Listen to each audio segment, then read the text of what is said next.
masuk bulan Rajab, Aslafun as-solihun punya kebiasaan menghatamkan kitab Bukhari, membaca dan menghatamkan kitab Bukhari di bulan Rajab. Nah, maka yang biasanya kita baca kitab Ihya, kita rubah khusus di bulan Rajab kita membaca kitab Sahih Bukhari.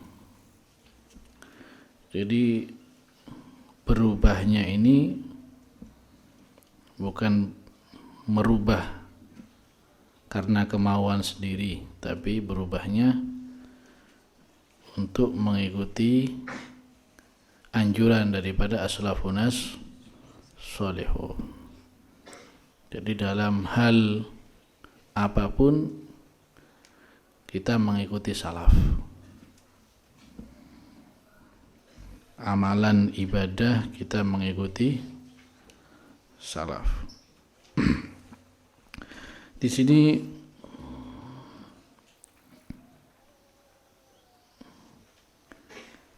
saya ingin menyampaikan fadilah, keutamaan daripada pembacaan kitab Bukhari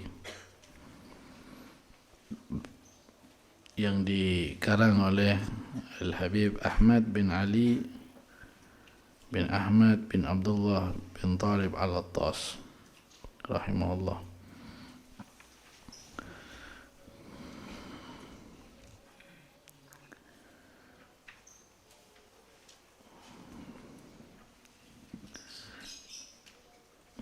Sebelum kita mengetahui bagaimana keutamaan kitab Bukhari, kita perlu tahu siapa yang menyusun kitab Bukhari. Penyusun kitab Bukhari adalah Abi Abdullah Muhammad bin Ismail Al-Bukhari.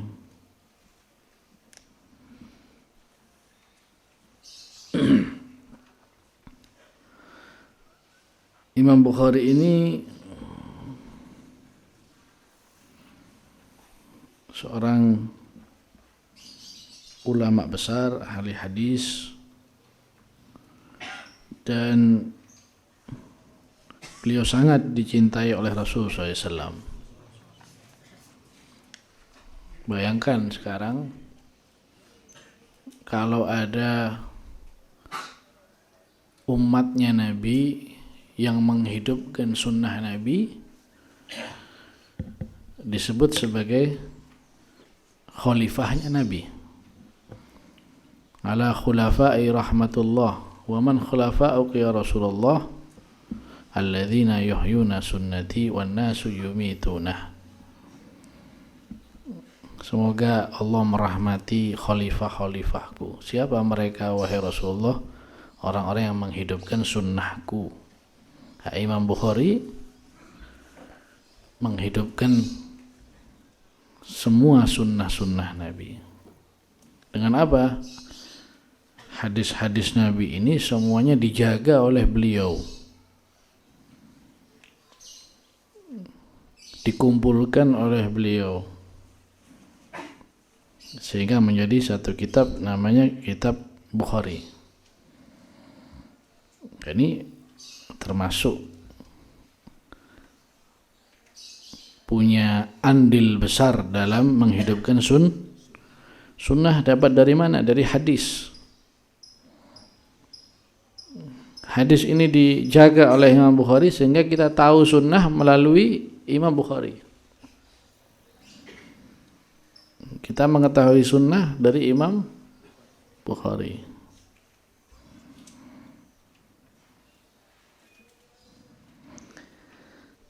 Kemudian juga belum lagi doa Nabi SAW bagi orang yang menyampaikan hadis. Nadarallah imra'an sami'a magalati faballaghaha kama sami'aha. Semoga Allah memutihkan wajah orang yang mendengarkan hadisku kemudian disampaikan. Ya. Nah, itu bisa jadi diputihkan wajahnya itu nanti di akhirat. Wujuhu yawma idzin nadhirah li rabbiha nadhirah.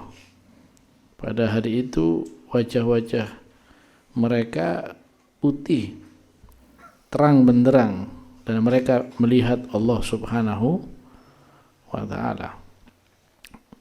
Tapi juga bisa terjadi di dunia. Orang-orang ahli hadis itu diberi kelebihan oleh Allah, wajahnya berseri-seri, wajahnya bercahaya, wajahnya terang benderang. Itu kelebihan yang dikhususkan untuk para ashabul hadis.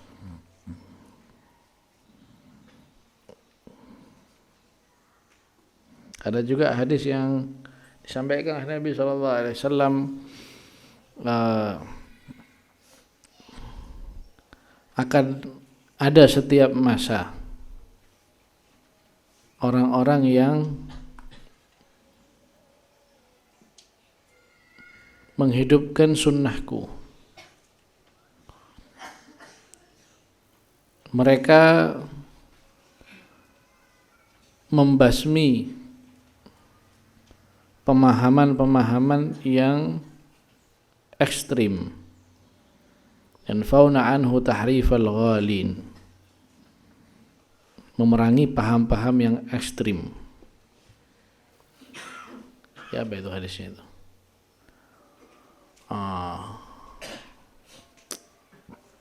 Yahmilu hadzal ilm, yahmilu hadzal ilm min kulli min kulli qarnin min kulli zamanin udulah. Akan setiap zaman itu orang-orang yang membawa ilmu ini, orang-orang adil yang membawa ilmu ini, yang mana mereka selalu menepis,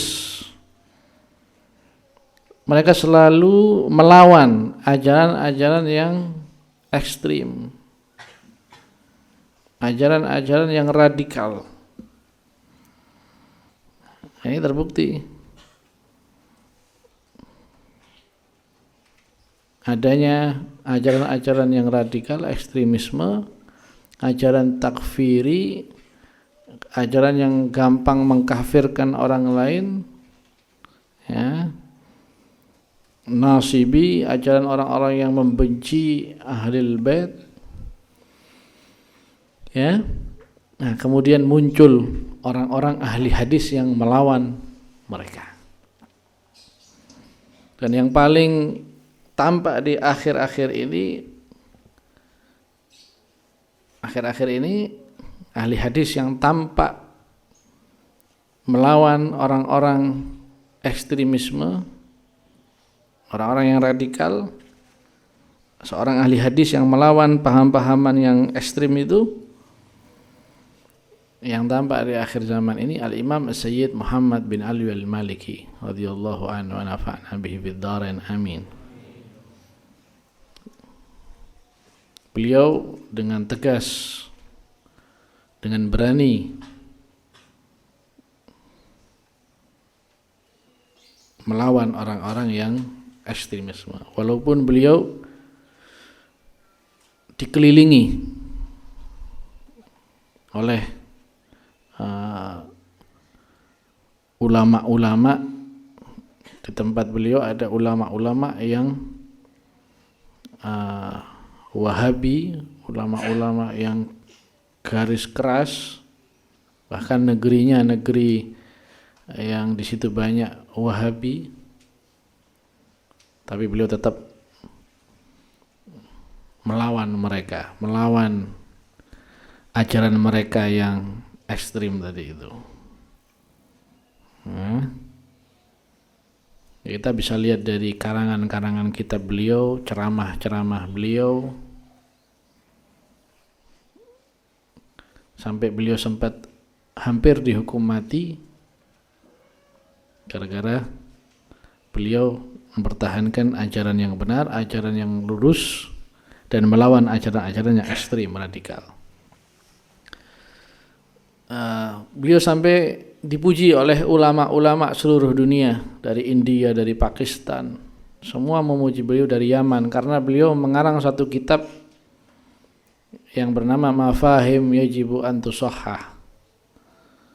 Kitab Mafahim itu luar biasa, terperinci di situ bagaimana menjelaskan ajaran Islam yang tengah, mu'tadil, yang lurus, tidak condong kepada ekstremisme, tidak condong kepada ajaran yang keras. Di situ Mafahim Yajibu an Tusahhah. Nah, ini akan ada, ini bisyarah daripada Rasul sallallahu alaihi wasallam. Kabar gembira daripada Rasulullah SAW. Kemudian nggak cukup begitu aja, mereka juga melawan ajaran-ajaran yang penuh dengan kebatilan, penuh dengan kebatilan. Maka ini bisa dibedakan kalau ajaran ekstremisme, radikalisme, mereka merujuk di sumber yang sama, dengan kita. Artinya mereka mengambil dari hadis yang sama, rujukan hadis yang sama. Mereka punya mustalah sama dengan kita, ya. Hanya saja mereka punya pemahaman yang kaku, yang keras. Jadi dianggap, kalau kita anggap mereka sumbernya keliru, enggak. Mereka sumbernya dari hadis-hadis yang sama dengan kita. Ambil dari Bukhari, dari Muslim, mustalahnya juga sama. Mustalahnya juga sama. Nah ya. Jadi kalau ada perdebatan antara Asy'ari, Sunni dengan Wahabi, sik rodok ketemu, sik nyambung, connect. Kenapa? Karena sumbernya sama, dari Al-Qur'an dan hadis. Hadisnya apa? Sahih Bukhari, Muslim, sik nyambung, connect. Nah, yang repot ini debat sama orang Syiah, ndak connect. Yang ini ngomong A, situ ngomong Z. Kita mau Al-Qur'annya sudah berbeda. Mereka tidak percaya dengan Al-Qur'an kita. Kita mau bahas hadis, hadisnya beda. Mereka tidak percaya dengan Bukhari. Mereka punya Al-Kafi. Mustalahnya juga beda. Kalau mustalah kita itu, perawi yang adil itu, ya, orang yang tidak berbuat fasik, ya, adalah rawi itu muslim, mukallaf, salimun minal fisqi wa saghairil awsaf al-khasisah. Bukan orang fasik, kemudian dia tidak berbuat hal-hal yang dianggap oleh masyarakat perbuatan itu tidak sopan, tidak terhormat. Jelas ya? Itu adil dalam mustalah Ahlus Sunnah wal Jamaah. Tapi kalau di mustalahnya orang Syiah beda. Perawi itu harus maksum.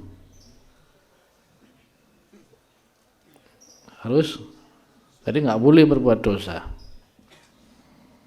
Jadi kalau hadis itu diriwayatkan oleh seorang perawi yang tidak maksum, hadisnya nggak diterima. Makanya dia nggak mau menerima hadis yang ada di kitab-kitab Ahlus Sunnah, perawinya nggak maksum semua. Jadi nggak nyambung.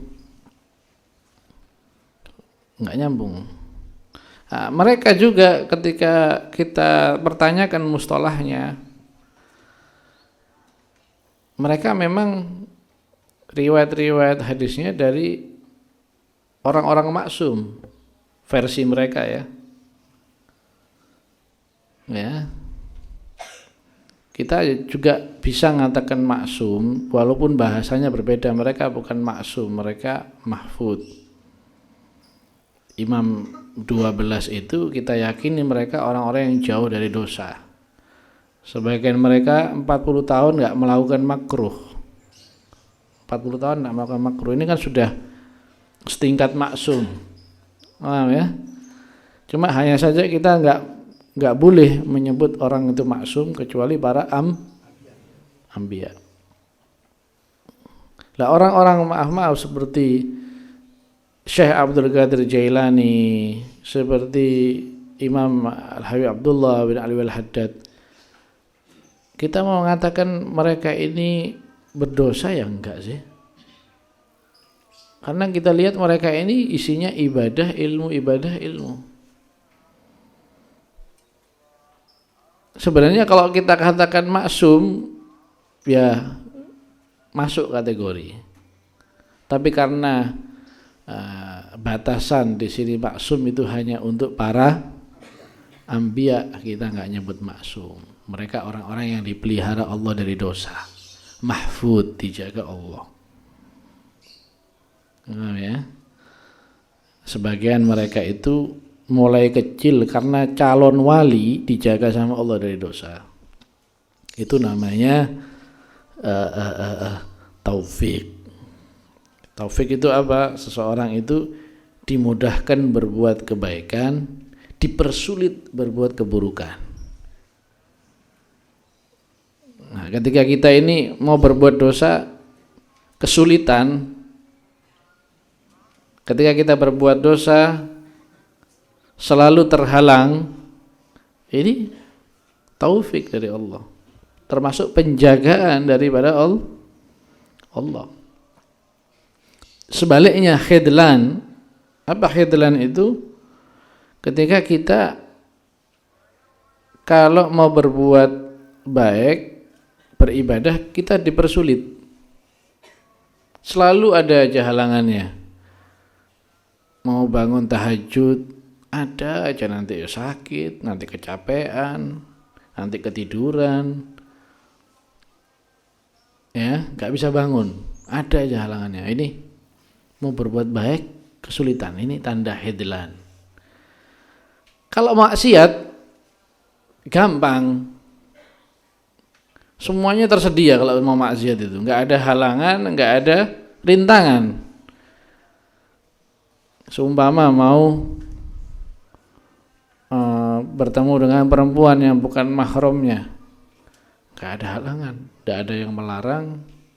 Sepeda motornya ya nyala, bannya juga ada kempes, bensin ada, dipermudah sampai maksiat. Nah, ini berarti tanda khidlan. Nah, kita lihat para aulia Allah, kebanyakan mereka semua ahli taufik, dijaga dari kecil. Cuma kita enggak mengatakan maksum. Kita tidak mengatakan maksum. Maksum ini khusus untuk para Jadi kalau Imam Isna Asyariyah dikatakan mereka maksum, ya sudah kita percaya, tapi versi kita bukan maksum. Mereka orang-orang yang dijaga Allah dari Kok Imam 12, Imam Ali Zainal Abidin, Imam Muhammad Al-Baqir, Imam Ja'far Shadiq, Imam Ali Ar-Ridha, kok imam-imam itu? Wong ulama-ulama kita, wali-wali mutaakhirin ini saja sudah dijaga sama Allah dari dosa. Enggak jauh-jauh Habib Saleh Tanggul, Habib Saleh Muhsin Al-Hamid, ketika ditanya, "Wahai Habib, kenapa kok doamu mustajab? Kok bisa doa mustajab?" Apa kata beliau? "Bagaimana doaku enggak mustajab? Selama 40 tahun saya tidak melakukan dosa. 40 tahun saya tidak melakukan dosa." Nah, ini Habib Saleh Tanggul, mutaakhirin baru saja. Seorang wali punya makom seperti itu, dijaga dari dosa selama 40 tahun. Nah, bagaimana dengan imam-imam yang 12 itu. Taib, jadi kita al-ain waras, kita angkat tangan sudah di atas kepala. Kalau imam 12 dikatakan maksum, ya khair, kita terima. Tapi kasihannya mereka ini, setelah imam 12, Abu Abdillah contoh Imam Ja'far Shadiq maksum, khalas, percaya.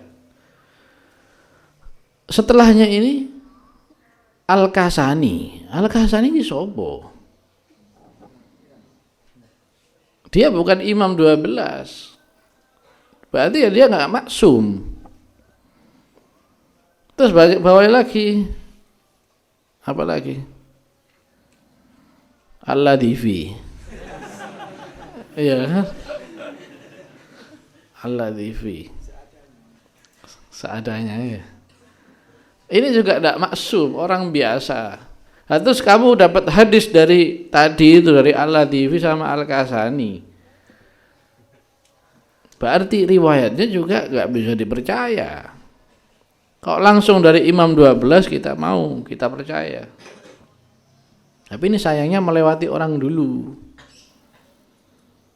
Melewati orang dulu. Nah, mereka orang-orang yang setelah imam 12 ini nggak dicek dulu, nggak ada jarah ta'dilnya dulu.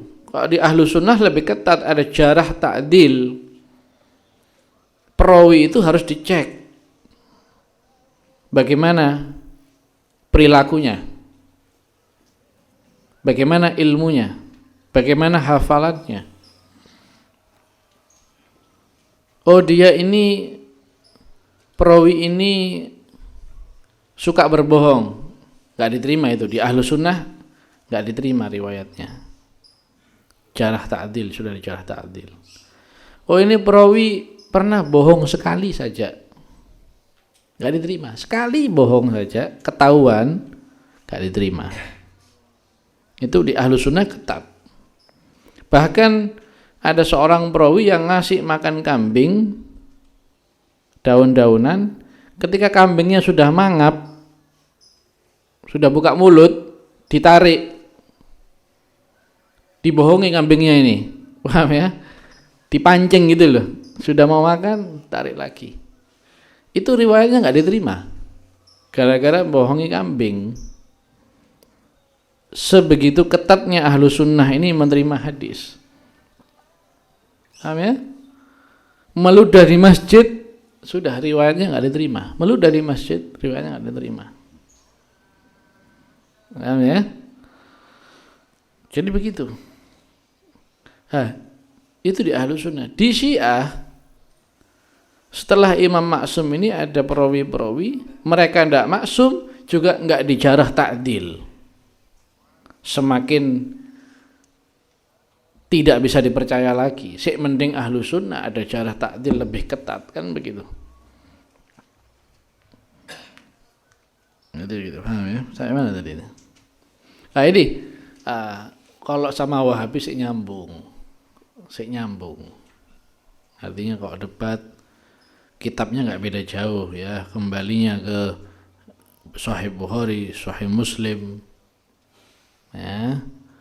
Tapi kalau sudah debat sama orang Syiah nggak nyambung, karena hadis mereka berbeda, mustalahnya mereka berbeda, keyakinannya terhadap Al-Quran juga berbeda. Jadi nggak bisa debat sama orang Syiah, itu nggak bisa. Yang cocok ya lakum dinukum. Ya sudah, ente ikut Syiah, PN itu, ambil itu Syiah itu, saya punya agama sendiri. Saya punya masjid, kalau bisa jangan numpang masjid saya, buat masjid sendiri supaya beda. Jelas di sini ya. Saya mana tadi ini?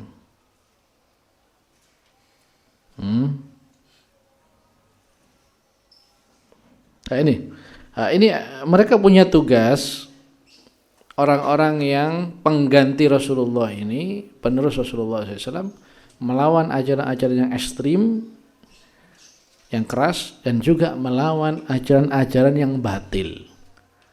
Nah, mereka ini memang golongan Syiah ini suka membuat hadis palsu.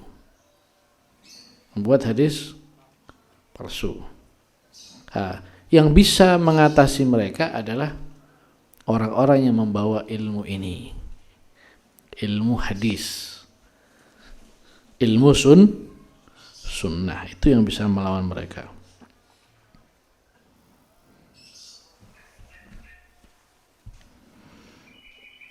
Begitu juga melawan orang-orang yang berpaham liberal,